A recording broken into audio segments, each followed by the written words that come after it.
Hi, I'm Josh Harrison. We're here with Niitsuma-san, the producer for the Marvel vs. Capcom series. We're talking today specifically about the upcoming Ultimate Marvel vs. Capcom 3, a new version of the smash hit game. Can we just talk a little bit about the inspiration and the vision for the new version of MVC3?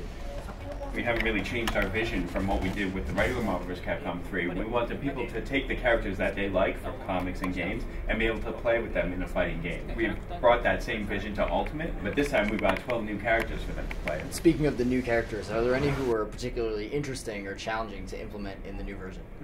One of the most difficult characters we had was Phoenix Wright. He's not a fighting game character at all. He doesn't have any of the animations in place. All of that has to be created from scratch, the way he's going to move, the way he's going to fight. But we did try to go back to the source material, Ace Attorney, and take all those jokes and things that he's known for doing and put them in this game. Overall, it was the hardest to get right for this game. He's definitely requested very much by the fans, so it's great to see him in the Ultimate Edition. Marvel vs. Capcom 3 so far has seen pretty good response from competitive players and tournament level players. Is there anything in the Ultimate Edition specifically tailored for them?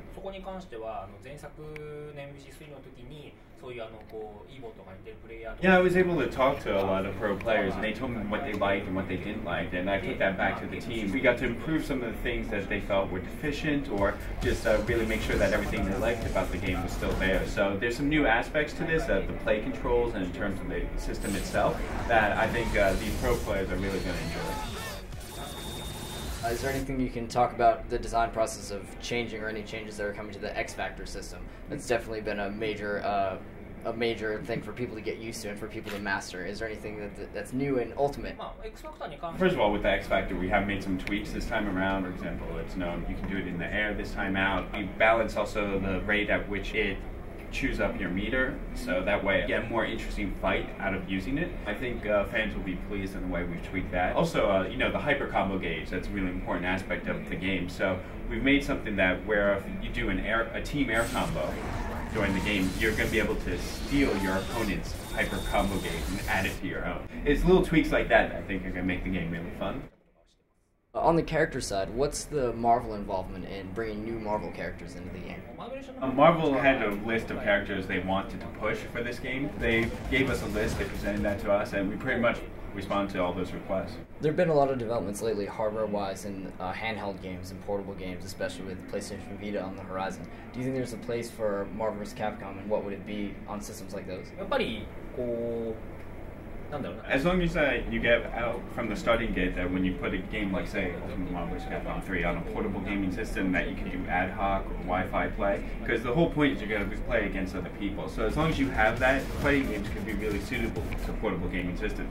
Maybe to borrow from the rest of the Capcom vocabulary, would it be useful, or in what way might it be relevant for people to think about Ultimate Marvel vs. Capcom 3 as the MVC3 equivalent of Super Street Fighter 4, say?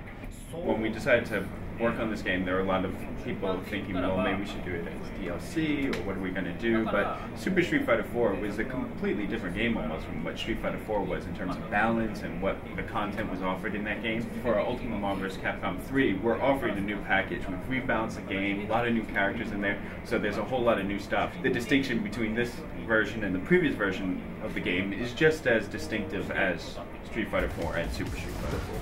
Looking ahead, is there anything else you want to tell us about Ultimate Marvel vs. Capcom 3 or any future updates or DLC that might be headed our way? We're not sure about what characters or anything we'd be offering as DLC, but we will be offering costume packs as DLC for this game, and there's some other stuff we're going to be offering as DLC that we'll be making announcements about pretty shortly. So we like to ask the people that we talk to what their 3-ologies are. If we could just hear about your ologies, that would be a great thing. That's a difficult question. If I'm just going to break it down to something simple, it'd probably be work, eating, and sleep. Thanks for being here to speak with us today. It's been a great time. We'll look forward to Ultimate Marvel vs. Capcom 3 in November.